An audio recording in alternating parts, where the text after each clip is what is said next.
I'm Jay Prince, and this is an A1 anime review. Man, it's been a while since we did one of these, and I can't wait to get into it. This is a notice to the anime community. I don't give a fuck. One more time. I don't give a fuck about the manga. I'll go over some memorable moments, favorite characters, all about my personal rating of the storytelling and the animation, ending on my personal recommendation of the series. Again, this is an anime review. For the dense folks in the back, that means Anime only. and today, we're going to be talking about Eminence in the Shadow. Let's get into this video. We're going to switch up how we typically do these styles of videos right now. I'm going to kind of skip the things you should know section. But I will tell you that I did watch this show in dub on Hulu. But High Dive also has Eminence in Shadow, as well as more than just the one season. This anime does fall into the isekai genre.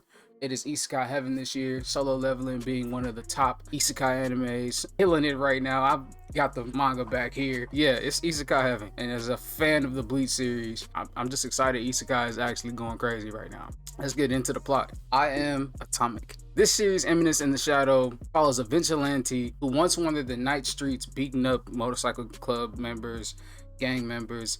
He was just out here wreaking havoc in the shadows. The funny part about it, he was doing this with crowbars. No guns, no powers, just a kid whom was skilled in martial arts and just wanted to fuck people up. That's how I seen it. After saving the life of a classmate, he happened to get himself into a whole separate incident the following day that involved him getting isekai'd via train. I don't think much changed after that. He continued to pursue being the Eminence in Shadow, even in this new life. I introduced to you Mr. Bitches. I'm sorry, excuse me. I introduced you to Sid Kagano, once known as Minro Kagano, before he died. He is our MC. Sid had the goal in life to become a powerful yet mysterious figure known as Eminence in Shadow. As operating in the shadows, he's adopted this new name, Shadow. Kind of interesting how he came up with that. Not too clever if you ask me, but he goes by Shadow, operates in the shadow, hunts in the shadow. You'll get that as you're watching it. It fits for what he's trying to do. But truly, I didn't really make a mistake when I called him Mr. Bitches. Shadow literally has an army of bitches. Like, he is him. He got nothing but women followers. Granted, I don't think he knows all of them, but his main starting underlings were a bunch of women in whom he rescued, and they're devoted to him. Some a little too much. He seems to not be extremely consumed by the fact that he has so much female attention. This army of women that Shadow has, they come together in the pursuit of the Cult of Diablos. The Cult of Diablos is a powerful yet mysterious hidden group of people who are simply out for power. In my opinion, it's the equivalent to what people want to say is the Illuminati. That's what the Cult of Diablos is. But originally, this cult, Sid had thought to be made up. He thought he just made up the cult. Here's the clip of that right here. Actually, Shadow does this a few times throughout the series where he says things that he believes to be made up that turns out to be real. I'm starting to feel like Sid is a child of Usopp with this level of observation hockey. It's crazy how he can just lie and shit happens to be the truth. It's ridiculous. Thinking about it, it does remind me of a theory. I'll share that a little bit later to you guys, but I just wanted to let you know that as of right now. Many moments in this anime stood out to me. It was quite an enjoyable show. It was very funny, very suspenseful in some moments, but I feel like the tones balance each other out. It's never too serious. There is a little bit of fan service, but for me, that didn't ruin the experience. It's not as much as Fire Force, but it is a little bit in here. One of my favorite scenes, it was completely caught me off guard. Like I said, involves a little bit of fan service. This towel slap scene, the towel slap was completely funny because I had no idea that I was gonna hear Alexia attempt it. That caught me off guard and was completely hilarious. One of my other favorite scenes is, because throughout this show, there's a lot of moments that are fun, they consume you. I don't want to pick out some of the obvious ones like Mundane Man. The I'm Atomic line drop on the clock tower, that was almost villainous. It was like, hold on, I thought you were the MC. This kind of a little dark here, but it was funny to me how he did it. He kind of bluffed display of power, which was clearly different compared to everyone else around him. I thought it was pretty cool. My third favorite scene, there's a particular moment where Sid is following this young researcher and she's making so much noise. She's not at all sneaky. Sid's following her and picking off people who are noticing that she's around. And it's so funny because she doesn't even notice that Sid is there. But it's just an entirely funny sequence of animation. Again, my favorite moments. It's some other stuff in here that's dope. I just wanted to pick some unique stuff that stood out to me that made me laugh or chuckle.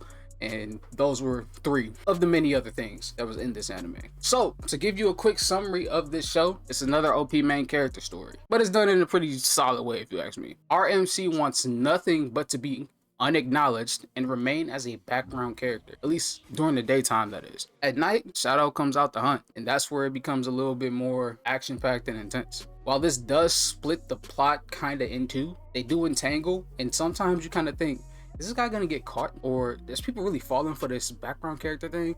It makes you think, it makes you wonder. Sid, our daytime MC, in my opinion, is absolutely hilarious, while Shadow is viewed almost in the light of being a god or a deity, some insane powerful being that is yet to be comprehended. Same person, split in two, but the different ways they're viewed is absolutely interesting, and seeing it play out is crazy. Those 20 episodes were filled with just pure entertainment, in my opinion. You guys, you wouldn't be disappointed if you chose to watch. Now let's get into the ratings. We're gonna start off with our storytelling. In my opinion, it's a solid 7.5. Doesn't do a whole lot, but it does just enough to get you into the world of the Eminence in Shadow. There's a ton of unanswered questions in this isekai, which I love because it leads to me being able to theory craft and wanting to watch more. Shadow making up the cult of Diablos really stands out to me though. He had no clue of the cult's actual existence. He was simply making up a story that his followers, the first person he told this story to being Alpha, his first follower, he made this story up for them to simply want to devote themselves to his cause so they would follow him. He assumed several times his subordinates mentioned the cult of Diablos as them mistaking them for like simple bandits, but as we discover, the cult truly does exist, and they're filled with extremely powerful people. They're filled with extremely powerful figures and dangerous secrets. Like I said, it started to feel a lot like Shadow possessed God's Usopp's observation hawk. I'll say it again, it was kind of freaky watching it. I was like, wait, I thought he made this up. This is actually real. As I'm watching it, I was like, this don't make sense. All jokes aside, I thought about it more, and I came up with this theory. Our MC, Minro, he was reborn as Sid. He was Isekai as Sid, right? And his goal simply was to become the Eminence in Shadow. That was his life's goal. He wanted to be Eminence in Shadow, but he died. So my theory is Minro didn't actually get isekai. He died. This could be his very own unique version of heaven, and the things that he's conjuring in his brain and coming up with is him crafting his own heaven. Looking at it from the outside, some would call this heaven. Having an army of women devoted to you while being the strongest being to exist in your world? I don't know. Just my theory. Tell me in the comments what you guys think about it, as well as your own theories you may have. Again, I only watched season 1.